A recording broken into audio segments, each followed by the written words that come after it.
আপনার সিমে যত টাকাই থাকুক না কেন, আপনি যদি এই নিয়ম না মানেন, আপনার সিমের ব্যালেন্স শূন্য করে দিবে সিম কোম্পানি।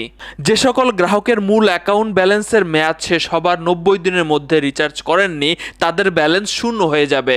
ব্যাপারটা কিছুই বুঝেননি, তাই না? ধরুন আপনার সিমে কথা বলার জন্য 1000 টাকা রিচার্জ করা আছে। সো আপনার আজকে মেয়াদ ফুরিয়ে গেছে, 500 টাকা এখনও আপনার সিমে রয়ে গেছে।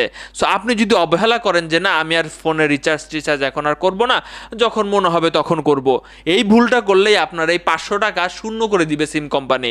সিম কোম্পানি বলতেছে যে 60 বা 90 দিনের মধ্যে আপনাকে অবশ্যই রিচার্জ করতে হবে, না হলে অবশিষ্ট টাকা আমরা নিয়ে যাব, শূন্য করে দিব। গ্রামীণ ফোনের ক্ষেত্রে ব্যালেন্সের মেয়াদ ফুরিয়ে যাওয়ার পরে যত টাকায় আপনার ব্যালেন্সে থাকুক না কেন, আপনি যদি 60 দিনের মধ্যে রিচার্জ না করেন তাহলে সেই টাকা আপনার কিন্তু শূন্য করে দিবে তারা।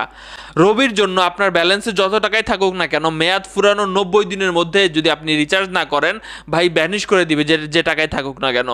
বাংলালিংকের ক্ষেত্রেও 90 দিনের মধ্যে রিচার্জ না করেন, যে টাকায় থাকুক না কেন, আপনার যদি 5000 টাকাও থাকে সেই টাকা পর্যন্ত আপনার শূন্য করে দিবে। ভিডিওটি শেয়ার করে দিবেন। আমার 4000 টাকা বাস খাইছি আমি, মেয়াদ ফুরানোর পর আমি আর রিচার্জ করি নাই। আমি মনে করেছিলাম যে মনে হয় যখন ইচ্ছা রিচার্জ করব অ্যাড করে দিবে তারা। হায় রে হায় হায় বোকারে আমি, এই ভুল যেন কারণ না হয় ভাই, শেয়ার করে দিয়েন, কেউ যেন এরকম ধরা না খায়।